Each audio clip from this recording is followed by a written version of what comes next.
Hello everyone, welcome to up simplified. आज हम DNA sequencing का एक और मेथड डिस्कस करने वाले हैं, that is Maxam Gilbert sequencing, या फिर हम इसे केमिकल मॉडिफिकेशन सीक्वेंसिंग मेथड भी कहते हैं।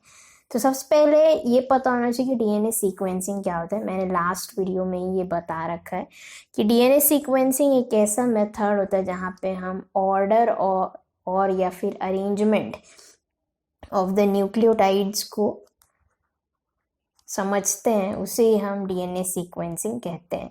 So order of the nucleotides, the method by which we are able to understand the order of the nucleotide कि किस ऑर्डर में हमारा ATCG अरेंज्ड है, उसी को ही हम क्या कह रहे हैं, डीएनए सीक्वेंसिंग कहते हैं। तो मैंने उस क्लास में बता रखा था कि ये कुछ तरीके के होते हैं, इसमें डिफरेंट मेथड्स होते हैं, जैसे कि सैंगर सीक्वेंसिंग होता है, जो कि मैंने लास्ट लेक्चर में डिस्कस कर रखा है। You can go to that video also. Sanger sequencing हो गया, मैक्सम गिलबर्ट सीक्वेंसिंग, देन हमारा पायरो सीक्वेंसिंग, देन है next generation sequencing. Next generation sequencing में फिर डिफरेंट और भी रहते हैं, अलग अलग प्रिंसिपल के बेसिस पे हम उनको डिटेक्ट करते हैं। सो आज हम इसमें से सेकेंड मेथड पढ़ने वाले हैं, that is Maxam Gilbert sequencing. So let us start with this. So Maxam Gilbert sequencing या फिर केमिकल मॉडिफिकेशन मेथड। सो इस मेथड को सबसे पहले दिया गया था by Allan Maxam and Walter Gilbert in 1976-77। क्योंकि मैक्सम एंड गिलबर्ट ने इस मेथड को दिया था, so that's why this method is known as Maxam Gilbert sequencing. अब केमिकल मॉडिफिकेशन क्यों कहते हैं? क्योंकि हम इस मेथड में कुछ ऐसे केमिकल्स यूज करते हैं जो कि हमारे स्पेसिफिक बेसिस को मॉडिफाई कर देते हैं और उसके बाद में उसको क्लीव कर दिया जाता है और उसी के ही बेसिस में हम अपना डीएनए का सीक्वेंसिंग करते हैं। That's why it is called as chemical modification method, the method in which we are modifying the bases by the use of the chemicals for doing our DNA sequencing. Okay, so यहाँ पे क्या हम इसे explain कर सकते हैं? This method is based on nucleotide based specific partial chemical modification of DNA. जैसे कि मैंने बताया कि किसी भी स्पेसिफिक बेस को हम क्या कर देते हैं, मॉडिफाई कर देते हैं bye the use of chemical, modify by use of chemical. और अगर केमिकल से हम जैसे उसको मॉडिफाई कर देते हैं तो फिर उसके बाद वो इजीली क्या हो जाता है, वहाँ से क्लीव हो जाता है या फिर रिमूव हो जाता है, और इसी से ही हम अपना डीएनए सीक्वेंसिंग का मेथड परफॉर्म कर सकते हैं। So nucleo base specific partial chemical modification होता है डीएनए का, एंड सब्सिक्वेंट उसके बाद में क्लीवेज हो जाता है उस डीएनए बैकबोन का at the site adjacent to the modified nucleotides. So चलिए समझते हैं ये कैसे हो रहा है पूरा प्रोसेस। तो यहाँ पे जिस भी डीएनए को हमें सीक्वेंस करना है हम उसको ले लेते हैं, this is the sample DNA that we want to sequence. अब हम इसे क्या कर देंगे, जब जो हमारा सपोज ये हमारा डीएनए सीक्वेंस है एंड इस सीक्वेंस को हमको, इस डीएनए स्ट्रैंड को हमको सीक्वेंस करना है, तो सबसे पहले तो हम इसे डीनेचर कर देंगे to produce single strand, right. So denature by heat से डीनेचर कर देंगे। उसके बाद में अगला स्टेप यार क्या रहेगा, हमारा जो भी डबल स्ट्रैंड है वो क्या हो जाएगा, सिंगल स्ट्रैंड में कन्वर्ट हो जाएगा। So this is the single strand, ये हमारा सिंगल स्ट्रैंड आ गया। अब इसमें से कोई भी एक स्ट्रैंड को हम यूज कर लेंगे as for template, right. So one of the strand is used as template, तो एक स्ट्रैंड को हमने यूज कर लिया। सो यहाँ पर अब इस स्ट्रैंड में हम क्या करने वाले हैं, ये सपोज हमारा ये टेम्पलेट स्ट्रैंड है 5'3', तो अब हम इसमें क्या कर देंगे, हमारा जो भी यहाँ इस 5' पे क्या होता है, फॉस्फेट होता है, 3' में क्या होता है, OH होता है। ओके, तो अब क्या करेंगे, हम इस फॉस्फेट ग्रुप को हमको रिमूव करना है and another radio labelled phosphate group attach करना है, ठीक है। तो यहाँ पे हम क्या करेंगे, रिमूव करने के लिए हम क्या यूज करते हैं, सबसे पहले let me clear this so that it will be easier for you to understand. तो सपोज ये हमारा स्ट्रैंड है, ये 5' फॉस्फेट ग्रुप है एंड यहाँ पर OH ग्रुप है at the 3' OH at the 3'। यहाँ पे हम क्या करेंगे, सबसे पहले एल्कलाइन फॉस्फेटेस लेंगे। एल्कलाइन फॉस्फेटेस का फंक्शन क्या होता है, phosphatase, from the name itself it's telling that it's removing the phosphate group, right? तो अब क्या हो जाएगा, फॉस्फेट ग्रुप रिमूव हो जाएगा। अगर फॉस्फेट ग्रुप रिमूव हो जाता है 5' एंड से, अब हम यहाँ पर हमारा पॉलीन्यूक्लियोटाइड काइनेज यूज करेंगे। और काइनेज वर्ड से समझ में आ जाना चाहिए कि इस एंजाइम का क्या फंक्शन है। काइनेज का मतलब ये होता है कि फॉस्फेट ग्रुप को अटैच करना। तो हम यहाँ पर अपना रेडियो एक्टिव फॉस्फेट जो है वो अटैच कर देंगे P32 5'। तो अभी हमारा radio labelled phosphate group is attached यहाँ पर एंड ये तो नॉर्मल रहेगा। सो ये फॉस्फेट ग्रुप अटैच कर दिया ताकि हम इसे इजीली डिटेक्ट कर सके। तो ये मेथड यहाँ पर लिखा है कि preparation of homogeneous single strand DNA। तो जैसे कि मैंने बताया था आपको कि डीनेचर करके सिंगल स्ट्रैंड प्रोड्यूस कर लो। उसके बाद में addition of P32 eight 5' phosphate, जो कि मैंने यहाँ पे आपको मेथड बता रखा है। जैसे कि मैंने आपको बताया कि किस तरीके से हम 5' पे P32 ऐड करेंगे। ओके, अब ये तो हो गया डिटेक्ट करने के लिए। नेक्स्ट हमारे यहाँ पर दे रखा है क्लीवेज एट स्पेसिफिक न्यूक्लियोटाइड्स। तो इस मेथड को हम थोड़ा और डिटेल में मैं आपको नेक्स्ट स्लाइड में एक्सप्लेन कर देती हूँ। So this is the major step of Maxam Gilbert method. यहाँ पर क्या हो रहा है कि जो हमने P32 अटैच किया है वो है, ये 5' एंड है हमारा टेम्पलेट स्ट्रैंड का और ये हमारा रेडियो लेबल टेम्पलेट DNA है एंड ये हमारा 3' OH है। ओके, अब यहाँ पे हम क्या करने वाले हैं कि हम 4 ट्यूब्स लेंगे। सपोज हम इसको मान लेते हैं ट्यूब 1, जो कि हमारा स्पेसिफिक है फॉर A+G न्यूक्लियोटाइड्स के लिए, वो मैं आपको अभी एक्सप्लेन करूंगी थोड़ी देर में। Then tube 2, tube 3 and tube 4। So tube 1 is specific for A and G nucleotides, tube 2 is specific for G nucleotide, tube 3 is specific for C nucleotides and tube 4 is specific for C and T nucleotide। कैसे specific है, यहाँ पर हम एक ऐसा chemical add कर रहे हैं जो कि इन दोनों न्यूक्लियोटाइड्स के लिए स्पेसिफिक है। दे विल बी प्रोटोनेटिंग दिस और मॉडिफाइंग दिस न्यूक्लियोटाइड्स। जैसे कि यहाँ पर लिखा है ट्रीटमेंट विथ डाइमिथाइल सल्फेट। तो अब ये जो डाइमिथाइल सल्फेट है ये इन दोनों ही न्यूक्लियोटाइड्स को मॉडिफाई करेगा, बाकी न्यूक्लियोटाइड्स को मॉडिफाई नहीं करने वाला। ओके, तो अगर हम इसको देखें वैसे उसी तरीके से ट्रीटमेंट विथ पिप्रिडीन। ओके, यहाँ पर क्या होगा कि ये जो केमिकल है ये सिर्फ ग्वेनाइन को ही मॉडिफाई करेगा और किसी भी न्यूक्लियोटाइड को मॉडिफाई नहीं करेगा। उसी तरीके से ट्रीटमेंट विथ हाइड्रोजिन NaCl, यहाँ पर भी ये सिर्फ साइटोसिन को ही मॉडिफाई करने वाला है, other nucleotides will remain unaffected. And यहाँ पे ट्रीटमेंट विथ हाइड्रोजिन, यहाँ पर भी ये सिर्फ A+T को ही मॉडिफाई करने वाला है।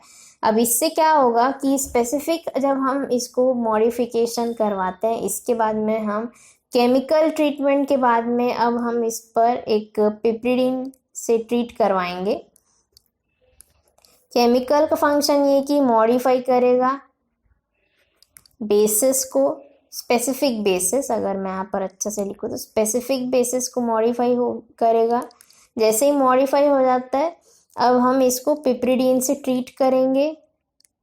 पिप्रिडीन का काम क्या होता है, तो पिप्रिडीन का काम ये होता है कि ये कट प्रोड्यूस करता है, क्लीव प्रोड्यूस करता है, क्लीवेज और cut before the modified nucleotide. जो भी हमारा मॉडिफाइड न्यूक्लियोटाइड है जिसके लिए हमने स्पेसिफिक केमिकल ऐड कर रखा है, मॉडिफाइड न्यूक्लियोटाइड, जो भी हमारा स्पेसिफिक न्यूक्लियोटाइड है जिसके लिए हमने केमिकल ऐड कर रखा है वो वाला मॉडिफाई हो जाएगा और उसी के मॉडिफिकेशन के बाद में हम पिप्रिडीन से ट्रीट करेंगे, जहाँ पे वो उस स्पेसिफिक मॉडिफाइड न्यूक्लियोटाइड के पहले कट प्रोड्यूस करेगा, जिसके कारण हमको डिफरेंट लेंथ ऑफ फ्रैगमेंट्स मिलेगा। ठीक है, तो अभी इसको समझते हैं कैसे प्रोड्यूस हुआ।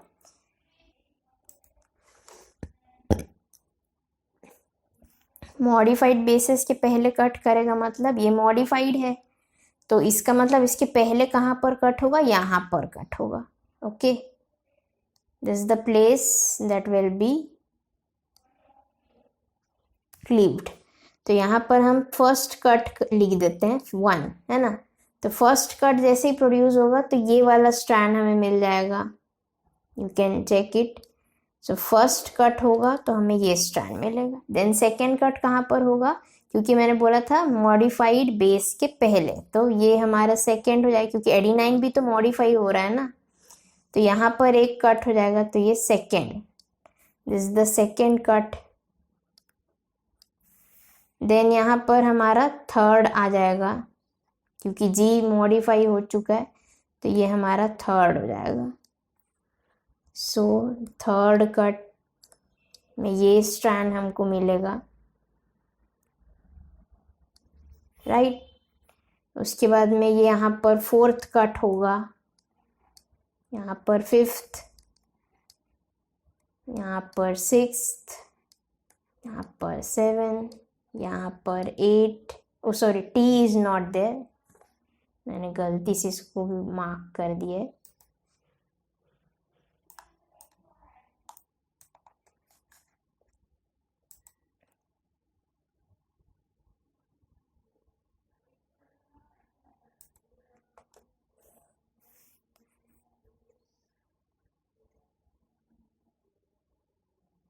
देन यहाँ पर कट प्रोड्यूस होगा 8, देन यहाँ पर कट प्रोड्यूस होगा 9, यहाँ पर कट प्रोड्यूस होगा 10। ए के पहले नहीं होगा क्योंकि यहाँ पर फॉस्फेट ग्रुप अटैच है, तो उसके पहले कोई न्यूक्लियोटाइड नहीं है, तो यहाँ इसीलिए यहाँ पर कट प्रोड्यूस नहीं होगा। So this will B 4, 5, 6, 7, 8, 9 and 10। ठीक है, अगर आप चाहो तो मैच करके इसको देख सकते हो, जैसे कि फोर्थ वाले में मैंने दिखाया है 4 कट कहाँ पर हो रहा है, यहाँ पर हो रहा है। सो यहाँ से AGA, okay, so this is the AGA, last वाला हमारा आ जाएगा। देन फिफ्थ वाला रहेगा वो इस पर क्लीव हुआ, यानी कि TAG will be the last one, TAG। Then sixth cut होगा तो हमको ATA मिलेगा, ओके, ATA है। देन सेवेंथ कट होगा तो TAT, okay, and eighth cut होगा तो last will be the TT, and 9 cut होगा तो A एंड G ही बस मिलेगा हमको, एंड 10 कट होगा तो सिर्फ A मिलेगा। और 11 इसीलिए कट नहीं हो सकता, एडिनाइन मॉडिफाई हो चुका है, लेकिन क्योंकि उसके पहले कोई न्यूक्लियोटाइड ही नहीं है तो वो कहाँ पर क्लीव करेगा, it's only the phosphate group, right. So ये कट प्रोड्यूस नहीं करेगा। सो इस तरीके से हम समझ पा रहे हैं कि कितने अलग अलग लेंथ के फ्रैगमेंट्स हमको मिले। यहाँ पे 10 फ्रैगमेंट्स हमको मिले डिफरेंट लेंथ के, एंड सिर्फ मॉडिफिकेशन कहाँ पर हुआ, हम जिस स्पेसिफिक केमिकल को ऐड किए थे ओनली फॉर स्पेसिफिक न्यूक्लियोटाइड्स के लिए, उसके हिसाब से कट प्रोड्यूस हुआ है। ओके, सो ये तो हमारा ट्यूब 1 का था, राइट। अब ट्यूब 2 में भी वैसे ही होगा। Late me erase this.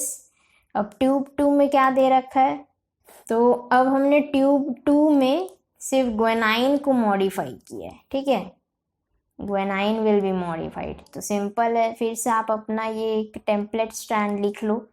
अब क्या होगा, क्योंकि मैंने बताया था कि सिर्फ ग्वेनाइन ही मॉडिफाइड होगा, तो इसीलिए इसमें हम सर्कल कर देते हैं जहाँ जहाँ पे ग्वेनाइन मॉडिफाई हो जाएगा। ये मॉडिफाई हो गया हमारा, ये मॉडिफाई हो गया, and this got modified, modification, ताकि ये हम लोग को अलग से पता चले कि okay this the modified. Next chemical हम डालेंगे पिप्रिडीन, जो कि क्लीव करेगा, किसके पहले क्लीव करेगा, before guanine, cleavage will be before guanine. Okay, तो बस क्लीव करना शुरू करते हैं। पहला क्लीवेज कहाँ पर हो जाएगा हमारा, यहाँ पर हो जाएगा, सो ये 1 नंबर दे देते हैं। सेकेंड क्लीवेज हमारा कहाँ हो जाएगा, यहाँ पर हो जाएगा, सो 2। थर्ड क्लीवेज हमारा यहाँ पर हो जाएगा, so 3। Fourth cleavage, fifth cleavage and sixth cleavage. So अगर मैं देखूँ फर्स्ट क्लीवेज में क्या दे रखा है, लास्ट क्या रहेगा, CGA। सो यस CGA, तो ये फर्स्ट क्लीवेज जैसे हम करेंगे तो ये फ्रैगमेंट मिलेगा। देन सेकेंड क्लीवेज करेंगे तो CCG लास्ट में आएगा, सॉरी GCC। सो GCC लास्ट में है, so it's the second fragment, second cleavage करेंगे तो। देन हमारा थर्ड मॉडिफिकेशन यहाँ पर है, सो लास्ट में AGA होना चाहिए, यस AGA इज द, ये थर्ड हो गया हमारा। देन फोर्थ क्लीवेज जब होगा तो लास्ट में ATA होना चाहिए, ATA, तो ये भी हमारा फोर्थ हो गया। फिफ्थ होगा तो सिर्फ AG होना चाहिए, तो AG इज द फिफ्थ। और सिक्स्थ होगा तो सिर्फ A होगा, ओके। तो C जैसे इग्वेनाइन मॉडिफाई होता है तो इस तरीके से 6 डिफरेंट लेंथ के फ्रैगमेंट्स हमको देखने को मिलते हैं, okay. Then coming to C, let me erase this. अब हम लोग नेक्स्ट ट्यूब पर चलते हैं, टेस्ट ट्यूब C में, सॉरी थर्ड ट्यूब 3 में देखते हैं। तो ट्यूब 3 में अब किसका मॉडिफिकेशन होगा, साइटोसिन का हो जाएगा, ठीक है। तो इसमें भी वैसे ही हम लिख लेते हैं, तो यहाँ पर क्या मॉडिफाई होगा, C होगा। तो चलिए मॉडिफाई करते हैं, जैसे कि C हो गया, यहाँ पर ये मॉडिफाई हो गया, ये मॉडिफाई हो गया, देन ये मॉडिफाई होता है। यहाँ पर सिर्फ 3 ही है तो हमें 3 फ्रैगमेंट्स ही मिलेंगे। पहला कट यहाँ पर हो जाएगा हमारा फर्स्ट, देन सेकेंड कट यहाँ पर हो जाएगा बिफोर C, है ना, cut will always be before C, before C। So C के पहले ये हो गया, वैसे ही C के बाद, C के पहले third one, this the third. तो हमें 3 फ्रैगमेंट्स मिलेंगे, okay. Then coming to the next is C+T। तो C+T में अब क्या होगा, C और T दोनों ही मॉडिफाई हो जाएंगे ट्यूब 4 में। तो C और T मॉडिफाई होता है तो क्या क्या होगा हमारा, ये है T, ये मॉडिफाई हो गया, देन C मॉडिफाई हो जाएगा, then this the T and C। सो यहाँ पे कितने हो गए हमारे, 1 2 3 4 5 6 7। So we will get 7 fragments हमको मिलेंगे। फर्स्ट कट यहाँ पर हो जाएगा, सेकेंड विल बी यहाँ पर, थर्ड विल बी यहाँ पर, फोर्थ यहाँ पर कट होगा, फिफ्थ यहाँ पर कट होगा, सिक्स्थ यहाँ पर, और लास्ट 7th यहाँ पर। सो इस तरीके से हमें 7 फ्रैगमेंट्स मिलेंगे। सो बेसिकली हमको यही समझ में आना चाहिए कि कहाँ कहाँ कट प्रोड्यूस होगा, सो दैट हम आसानी से सीक्वेंसिंग कर सकें। फिर इसी के बेसिस पे हमारा, जैसे कि यहाँ पर उसके बाद में हम क्या करेंगे, इन्हीं स्ट्रैंड्स को लेंगे और इनको जेल इलेक्ट्रोफोरेसिस के लिए सब्जेक्ट कर देंगे, फॉलोड बाय ऑटो रेडियोग्राफी। अब जो फ्रैगमेंट्स हमको मिलने वाले हैं, सपोज यहाँ पर A और G है ना, इन ट्यूब्स के सारे इनको हम लोगों ने ऐड कर दिया, स्ट्रैंड्स को क्लीव हो चुके हैं। अब इन फ्रैगमेंट्स को हम जेल इलेक्ट्रोफोरेसिस में ऑब्जर्व करेंगे और उनके ही बेसिस पे हम इनका सीक्वेंसिंग करें। हमेशा ये याद रखना जरूरी है कि जो भी हमारा 5' एंड है, यानी कि at this portion and 3' and is this portion, तो इस पार्ट, क्योंकि जो फ्रैगमेंट्स अगर स्मॉल फ्रैगमेंट्स है तो ये तो हमें पता ही कि वो फास्टर मूव करेंगे, इसका मतलब वो एट इस साइड पर रहेंगे, और अगर वो स्लो मूव कर रहे हैं मतलब कि वो लार्जर फ्रैगमेंट्स है, राइट। तो सबसे पहले अगर हम यहाँ पर अब इसको रीड करने को देखते हैं कि कैसे हम इसको रीड कर सकते हैं। सो ये 5' to 3' होता है और हमको हमेशा इसी डायरेक्शन में रीड करना होता है, from bottom to the top. क्यों, क्योंकि रेप्लिकेशन भी हमारा 5' to 3' होता है, तो हमारा रीडिंग करने का भी जो तरीका होना चाहिए वो 5' to 3' ही होना चाहिए। एंड सपोज यहाँ पर है A+G दे रखा है एंड G, ठीक है। अब यहाँ पर जो line that the fragment that we are getting is सिर्फ A और G का, A+G में मिल रहा है हमको, G में नहीं मिल रहा है। इसका मतलब कि सिर्फ A मॉडिफाई हुआ है, G मॉडिफाई नहीं हुआ है, क्योंकि अगर G भी मॉडिफाई हुआ रहता तो वो भी क्लीव हुआ रहता और वो यहाँ पर दिखाई दिए रहता। क्योंकि यहाँ पर सिर्फ A ही मॉडिफाई हुआ है, इसीलिए हमको क्या मिलेगा, यहाँ पर हमारा जो सीक्वेंस आएगा वो A होगा, ओके, A। अब यहाँ पर हम देखें इस पोर्शन में, ये वाला जो पोर्शन है इसमें हम देख रहे हैं कि ये फ्रैगमेंट जो है ये दोनों में ही है, सेम प्लेस में है, दोनों लेन में ही सेम पोजीशन पे दो फ्रैगमेंट्स हमको मिल रहा है। इसका मतलब ये है कि क्योंकि दोनों में ही जी तो कॉमन है, इसका मतलब जी ही मॉडिफाई हुआ है, राइट। तो यहाँ पर क्या हो जाएगा, हमारा जी हो जाएगा। So this is G. Okay, मतलब ये है कि अगर दोनों ही टू लेन्स में कॉमन आ रहा है, जो फ्रैगमेंट हमारा सेम पोजीशन में आ रहा है, इसका मतलब कि जो कॉमन वाला हमारा है, जो हमने कॉमन कर रखा है, कॉमन न्यूक्लियोटाइड, वो हमारा सीक्वेंस होगा, that will be the sequence. जैसे कि यहाँ पर फिर से ये यहाँ पर भी है, यहाँ पर भी है, इसका मतलब कि जी ही कॉमन है दोनों ही लेन में और दोनों सेम पोजीशन में फ्रैगमेंट्स दिखा रहे हैं, इसका मतलब कि ये जी होगा, राइट। वैसे यहाँ पर, अब यहाँ पर जी में नहीं है, सिर्फ ए में है, इसका मतलब क्या, ए प्लस जी में, इसका मतलब कि जी में नहीं है, मतलब अगर जी में रहता तो यहाँ पर भी दिखाई देता, तो जी में नहीं है मतलब कि ये ए में होगा। Okay, so this is a. तो इस तरीके से हम इसको रीड करते हैं। वैसे यहाँ पर भी क्या हो जाएगा, ए, ये क्या हो जाएगा, क्योंकि दोनों में ही है तो क्या हो जाएगा, जो कॉमन रहेगा, क्या कॉमन है, जी है, तो यहाँ पर जी आ जाएगा, यहाँ पर ए, यहाँ पर G. Okay, you can practice this, क्योंकि ये आता है इन एग्जाम कि क्या है रहेगा आपका sequence. So it is very easy question if you get it. यहाँ पर क्या हो जाएगा, हमारा ए प्लस जी है तो ये जी हो जाएगा, ये ए हो जाएगा और ये जी हो जाएगा। ओके, उसी तरीके से सी और सी प्लस टी में भी वैसे ही होगा। यहाँ पर क्योंकि सिर्फ सी और सी प्लस टी में अगर हम देखें तो क्या चीज़ कॉमन है, सी कॉमन है। अगर सी में मॉडिफिकेशन हुआ रहता तो यहाँ पर भी ऑब्जर्वेबल होता, लेकिन यहाँ पर ऑब्जर्व नहीं, और इसका मतलब कि ये क्या है, टी है। सिंपल है, सिंपल लॉजिक यही है कि अगर वो दोनों लेन में है, दैट मीन्स जो आपका कॉमन न्यूक्लियोटाइड है वही सीक्वेंस यहाँ पर आ जाएगा। जैसे कि यहाँ पर दोनों लेन में है, सेम पोजीशन में है, इसका मतलब कि यहाँ पर आपका जो कॉमन वाला न्यूक्लियोटाइड है वही आ गया, यानी कि यहाँ पर सी आ जाएगा। वैसे यहाँ पर भी क्या आ जाएगा, आपका सी आ जाएगा। देन यहाँ पर क्या हो जाएगा, टी हो जाएगा। देन यहाँ पर भी टी हो जाएगा क्योंकि सी तो है ही नहीं, यहाँ पर भी टी, और यहाँ पर क्या हो जाएगा आपका फिर से C. Okay, you can check in this strand also, आपको पता चल जाएगा कि सी कितना है, सी 1 2 3, यहाँ पर 1 2 and 3, तो यस वी हैव।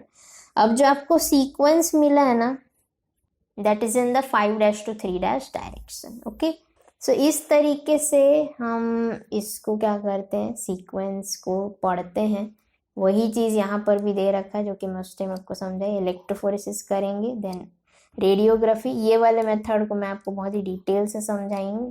तो उसके बाद में इसको रीड करेंगे, जैसे कि यहाँ पर भी आप रीड करोगे तो समझ जाओगे। Practice with me. जैसे कि यहाँ पर क्या है, ए और जी, पहले आपको ये वाला पोर्शन जरूर देख लेना कि यहाँ पर क्या है, राइट। यहाँ पर ए, यहाँ पर थोड़ा सा अलग है ना, यहाँ पर जी है, यहाँ पर ए प्लस जी है, यहाँ पर टी प्लस सी है और यहाँ पर सी है।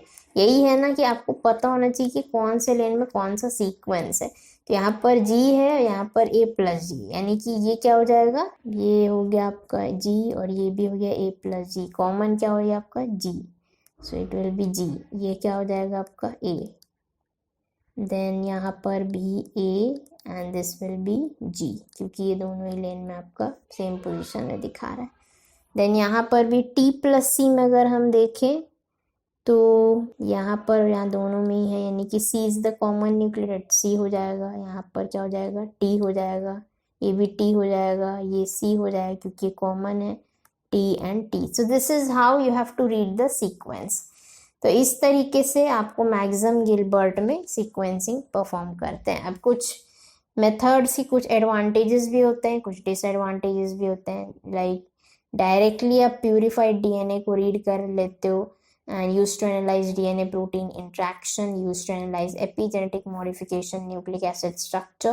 Disadvantage ये कि आप toxic chemicals use करते हो, extensive use of radioisotopes use करते हो and cannot read more than 500 bases, और setup भी थोड़ा complex हो जाता है। So this was all about Maxam Gilbert sequencing, या फिर हम इसको क्या कहते हैं, केमिकल मॉडिफिकेशन सीक्वेंसिंग भी कहते हैं। और इसमें हम क्या यूज़ कर रहे हैं, केमिकल्स यूज़ कर रहे हैं, किस लिए, ताकि हम न्यूक्लियोटाइड बेसिस को स्पेसिफिकली मॉडिफाई कर सके। मॉडिफाई करने के बाद हम उसको क्लीव कर सके, क्लीव करने के बाद हम उस सीक्वेंस को रीड कर सके। That is the only concept of Maxam Gilbert method. So thank you, and please do like, share and subscribe my channel for more videos. Bye bye, until then, take care.